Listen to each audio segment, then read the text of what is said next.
السلام عليكم ورحمة الله وبركاته. كان في شوية مايند سيتس كده ودروس كنت عايز أشاركها معاكم. والدروس والمايند سيتس دي وصلت لها من خلال شوية تجارب شخصية.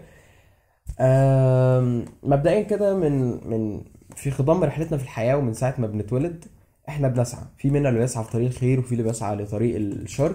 في اللي بيسعى ان هو يحقق حاجات دنيوية واهداف وطموحات، بغض النظر بقى عن هل هو هيحسن في شخصيته، هل هو هيبقى انسان احسن ولا لا، وبعيدا بقى عن اي حاجة معنوية، هو بس باصص للجانب المادي. في شخص تاني بيسعى لان هو يحقق حاجات طموحات واهداف، ولكن الشخص ده مش المحرك بالنسبة له هي الطموحات والأهداف، لكن في حاجة تانية بتحركه، وهي إنه دايما عايز يبقى إنسان أحسن، عايز يبقى أقرب لربنا سبحانه وتعالى، عايز إن هو يطلع أحسن ما فيه ويتخلص من كل حاجة سلبية هو اكتسبها في خضم رحلته في الحياة، ويبقى إنسان أحسن بشكل عام يعني. ولكن مع اختلاف وجهاتنا كلنا بنسعى، ولكن للأسف وغالبا مش بنوصل للحاجة اللي احنا بنسعى ليها. وأكتر شيء مؤلم في الموضوع هو خاص بالشخص اللي دايما بيسعى ان هو يحسن من حياته وان هو يبقى انسان احسن واقرب لربنا سبحانه وتعالى، انه هيحس بعد ما بيفشل كتير يعني انه هل انا كده ماشي صح؟ هل ربنا راضي عني؟ هل هيجي اليوم اللي هوصل للشخص اللي انا عايز اكونه؟ هل انا ماشي صح ولا لا؟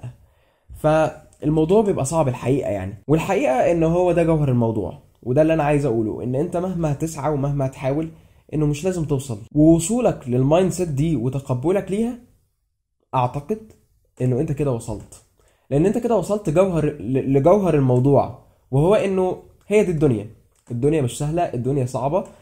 وربنا خلاها كده، خلاها دار اختبار وبلاء، ومش لازم كل حاجة هنتمناها ندركها، واحنا اصلا مش موجودين في الدنيا دي علشان نقعد نحقق طموحات واحلام يعني اكيد حاجة حلوة ان احنا نسعى لحاجة زي ديت، وطبيعي ان احنا نسعى ليها، وتعتبر محرك اساسي لينا علشان نكمل في رحلتنا في الحياة. لكن ما ينفعش كل حياتنا تبقى واقفة عليها ان احنا عايزين نحقق ونلم اكبر قدر ممكن من الحاجات ونوصل مش عارف الشخص البرفكت اللي في مخيلتنا. مش لازم نوصل، مش لازم نوصل خالص. ربنا سبحانه وتعالى هو اللي عمل الدنيا بالشكل ده، وهو اكيد في حكمة في الموضوع، ولازم نرضى ونتقبل بالحقيقة دي، ونرضى بأي حاجة ربنا كتبها، وفي نفس الوقت يبقى في حسن ظن بربنا سبحانه وتعالى، وانه دايما احنا عارفين ان ربنا هو اللي كتب الحاجه دي، ففي خير في الموضوع. فمهم ان احنا نتقبل الفكره دي، وونس ان انت تقبلت الفكره دي، انه انت تقبلت الدنيا زي ما هي، انه انت مش لازم تحقق اللي انت عايز تحققه، وانه انت مش كل حاجه عايزها يعني هتوصل لها. خلاص، انت راضي باي حاجه مكتوبه. فايه اللي تعمله؟ تحاول. كل ما هتغلط، كل ما هتحاول تبقى انسان احسن وتفشل، تقول اوعدك يا رب ان انا دايما هحاول ان انا ابقى انسان احسن.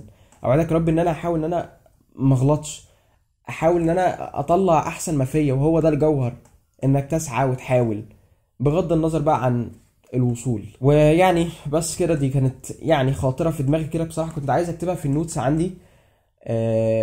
لما بوصل يعني لمايند سيت او فكره معينه او مبدا لازم اطبقه في الحياه، بحاول ان انا اكتبه في النوتس عشان ارجع له تاني بعدين. فبصراحه حبيت ان انا افتح الكاميرا او اشاركه مع الكاميرا، يمكن حد يستفيد. ولو حد عنده تعقيب او راي يعني مغاير لفكرتي وعايز ان هو يتناقش، ممكن يكتبه تحت في الكومنتس. ويعني بس